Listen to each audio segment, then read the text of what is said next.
శ్రీరామనవమి అసలు ఎందుకు జరుపుకుంటారో, దాని యొక్క ముఖ్య ఉద్దేశం ఏంది, దాని యొక్క చరిత్ర ఏందో ఈ వీడియోలో తెలుసుకుందాం. వీడియోని ఎక్కడ స్కిప్ చేయకుండా అయితే చూడండి. లేట్ చేయకుండా వీడియో అయితే స్టార్ట్ చేద్దాం.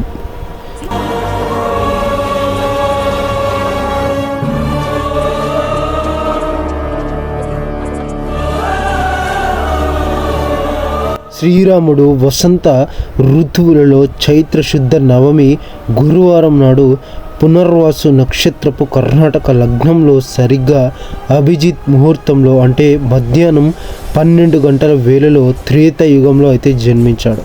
ఆ మహానీయుని జన్మదినమున ప్రజలు పండుగగా జరుపుకుంటారు. 14 సంవత్సరాలు అరణ్యవాసము, రావణ సంహారము తర్వాత శ్రీరాముడు సీతా సమేతంగా అయోధ్యలో పట్టాభిషేకమైతే చేసుకున్నాడు. ఈ శుభ సంఘటన కూడా చైత్రశుద్ధ నవమి నాడే జరిగిందని ప్రజల విశ్వాసం. శ్రీ సీతారాముల కళ్యాణం కూడా ఈ రోజునే జరిగింది. ఈ చైత్రశుద్ధ నవమి నాడు తెలంగాణలో గల భద్రాచలం నందు శ్రీరామనవమి కళ్యాణం ఉత్సవం చాలా వైభవంగా అయితే జరుగుతుంది. దాని గురించి పూర్తిగా తెలుసుకుందాం. శ్రీరామ నవమి రోజే కళ్యాణం ఎందుకు? ఆగమశాస్త్రం ప్రకారం శ్రీ సీతారాముల కళ్యాణం ఉత్తర ఫాల్గుని నక్షత్రం వైశాఖ శుద్ధ దశమి రోజునే జరిగింది. కానీ మహాతం జన్మ నక్షత్రే వివాహం అంటుంది ఆగమశాస్త్రం. అందువల్ల గొప్ప వ్యక్తులు, అవతార పురుషులు జన్మించిన తిథి నాడే ఆ నక్షత్రంలో వివాహం జరిపించాల్సిందిగా శాస్త్రాల నియమం అయితే ఉంది. అందుకే శ్రీరాముడు పుట్టిన చైత్ర శుద్ధ నవమి పునర్వాసు నక్షత్రం వేళ దేశవ్యాప్తంగా అంగరంగ వైభవంగా సీతారాముల కళ్యాణం అయితే జరుగుతుంది. ఈ లోకోత్తర కళ్యాణం జరిగేటప్పుడు లోక కళ్యాణ యజ్ఞానికి హేతువుగా నిలబడిందని శాస్త్రాలు అయితే వివరించబడ్డాయి. శ్రీరామచంద్రుడు, జానకీదేవి ఇద్దరు సాధారణ వ్యక్తులైతే కాదు. వీరిద్దరి యజ్ఞ ఫలితం ఆధారంగా ఆవిర్భవించినట్లయితే పురాణాలు అయితే చెప్తున్నాయి. దశరథ మహారాజు తన వంశం తరించడానికి పుత్ర సంతానం కోసం చేసిన యాగం ఫలితంగా శ్రీరాముడు జన్మించాడు. అదే సమయంలో యజ్ఞం నిర్వహించేందుకు యాగశాల కోసం భూమిని తవ్వుతున్న జనకుడికి నాగేటి చాలు ద్వారా లభించిన యజ్ఞప్రసాదమే సీతమ్మ తల్లి. చైత్రమాసం శుద్ధ నవమి రోజున లోక కళ్యాణం అని సంకల్పంలో పండితులైతే చదువుకుంటున్నారు. అందుకే కొత్తగా పెళ్ళైన దంపతులను సీతారామచంద్రునిగా భావిస్తారు. తలంబ్రాల కార్యక్రమంలో కూడా ఈ సీతారాముల కళ్యాణం పాటనే పెట్టి వారికి ఈ విధంగా ఉండాలని చెప్తారు. ఈ శ్రీరామ నవమి పండుగను భారతీయులందరూ పరమ పవిత్రమైన దినంగా భావించి శ్రీరాముల కళ్యాణ మహోత్సవానికి అతి వైభవంగా పట్టణంలో, పల్లెటూరులలో కానీ రమణీయంగా అయితే జరుపుకోవడం అయితే జరుగుతుంది. శ్రీరామచంద్రుని తెలుగువారు ప్రతి ఇంటి ఇలవేలుగా అయితే కొలుస్తారు. అంతేకాకుండా రామాలయం లేని ఊరు ఉండదు. ఇక్కడ భద్రాచలంలో శ్రీరాముడి పర్ణశాల భక్తులకు దర్శనం అయితే ఇస్తాడో ఆ రోజుని భద్రాచలంలో అంగరంగ వైభవంగా కన్నుల పండుగ జరిపి సీతారాముల కళ్యాణ మహోత్సవానికి లక్షలాది భక్తులు తరలైతే వస్తారు.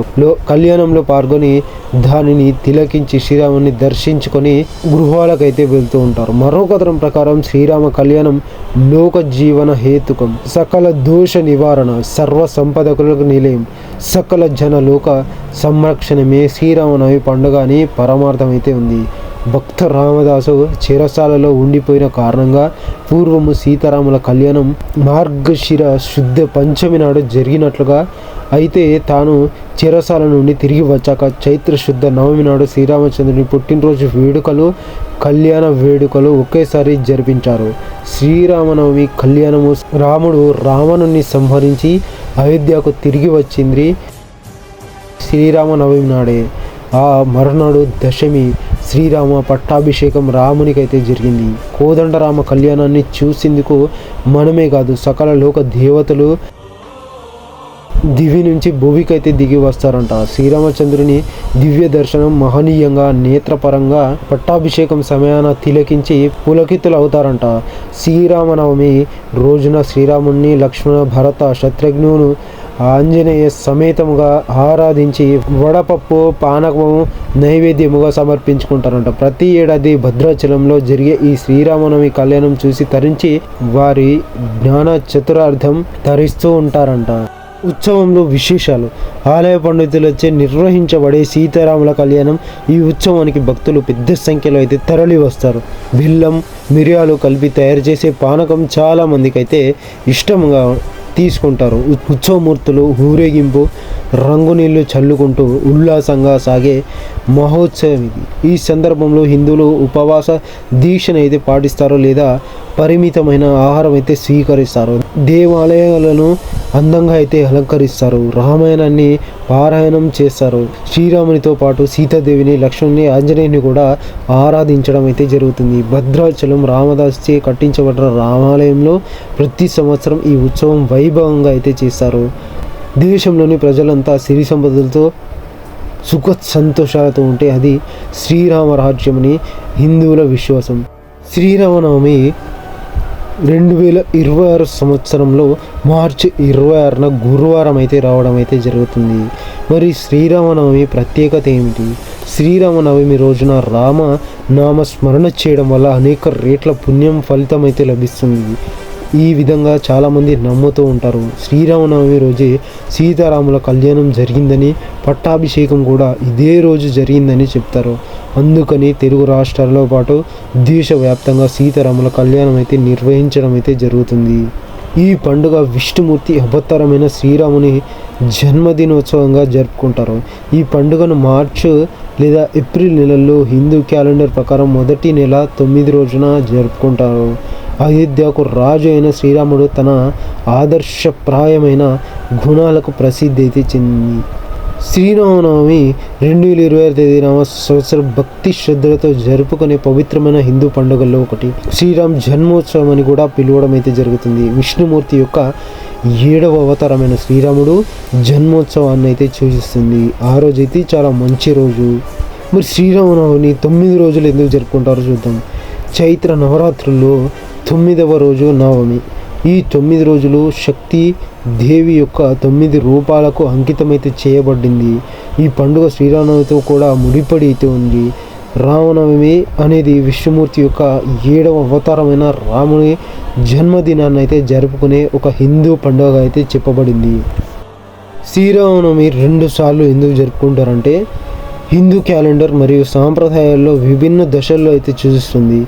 రామనవమిని సంవత్సరానికి 2 సార్లు చైత్ర నవరాత్రుల్లో, వసంత మరియు శరత్ నవరాత్రుల్లో రెండిటిలోనూ జరుపుకుంటారు. అయితే హిందూ చంద్రమాన క్యాలెండర్లోని ప్రాంతీయ వ్యత్యాసాల కారణంగా శ్రీరామనవమి 2 సార్లు అయితే జరుపుకుంటారు. సీతారాముల కళ్యాణం అంటే కేవలం పౌరాణిక మాత్రమే కాదు, ఇదొక అల్టిమేట్ లైఫ్ స్టైల్ గైడ్ కూడా. నేటి ఆధునిక కాలంలో మనం వెతుకుతున్న ప్రశాంతత, బలమైన బంధాలకు ఆదర్శవంతమైన జీవశైలికి శ్రీరామనవమి సీతారాముల కళ్యాణం వేడుక ఒక చక్కని పాఠం. నేటి మోడర్న్ ప్రపంచంలో కూడా సీతారాముల కళ్యాణం వేడుక నుంచి వారి బంధం గురించి అయితే చెప్పబడుతుంది. కాబట్టి శివధనుస్సులు విరిచిన అనంతరం రాముడైతే గర్వపడలేదు. ఇది కొత్త బాధ్యతకు ఆరంభమని గుర్తించాడు. దీని నుంచి యువత నేర్చుకోవాల్సిన అంశం ఏంటంటే బాధ్యతలను తీసుకునే ధైర్యం ఉండాలి. ఏదైనా ఒక పని మొదలు పెడితే ఆ పని పూర్తి చేసే వరకు వెనకడుగైతే వేయకూడదు. మొత్తం అర్హత అంటే పనిలో నైపుణ్యం, పరాక్రమం అంటే కష్టాలను ఎదుర్కోవడం, మానసిక స్థైర్యం, దేనినైనా సాధించగలమనే ధైర్యం ఉన్నప్పుడే ఈ రంగంలో విజయం అయితే సాధించగలం. విడాకులు, మనస్పర్ధలు పెరుగుతున్న నేటి కాలంలో యువత సీతారాముల కళ్యాణం, అంగీకారం, పరస్పర గౌరవం అనేవి కేవలం మాటలు కావు, బంధాన్ని నిలబెట్టిన పునాదులని గ్రహించాలి. శ్రీరాముడు సీతమ్మను తన జీవితంలో సగభాగంగా, అర్ధాంగిగా భావించారనే అభిప్రాయాలు, విలువలైతే ఇచ్చారు. ఈ తరం వాళ్ళు కూడా భాగస్వామిపై అధికారం చెలాయించకుండా వారి ఆలోచనలకు గౌరవం అయితే ఇవ్వాలి. ఎక్కువ తక్కువ భావాలు లేనప్పుడు బంధం అనేది దృఢంగా అయితే ఉంటుంది. అలాగే బంధం ఏదైనా పరస్పర అంగీకారం ఉండాలి. బలవంతపు నిర్ణయాలు ఎక్కువ కాలం మనుగడైతే సాధించలేవు. Thank you for watching this video. మరొక మంచి వీడియోతో మళ్ళీ కలుద్దాం.